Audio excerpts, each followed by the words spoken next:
I'm Narayan from 2025, and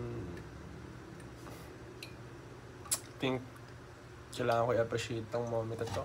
Because from 2015, this 2020s will be nostalgic as well. The same thing na ngayon, nostalgia na pipil ko sa early 2000s dahil 2025 ngayon.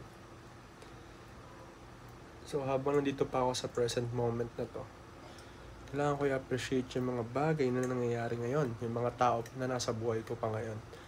Kasi na-realize ko, looking back, 2016, sobrang nostalgia na ng pakiramdam ko sa 2016. Hindi ko na-realize yung mga tao doon, nakasama ko noon, is hindi ko na nakakausap.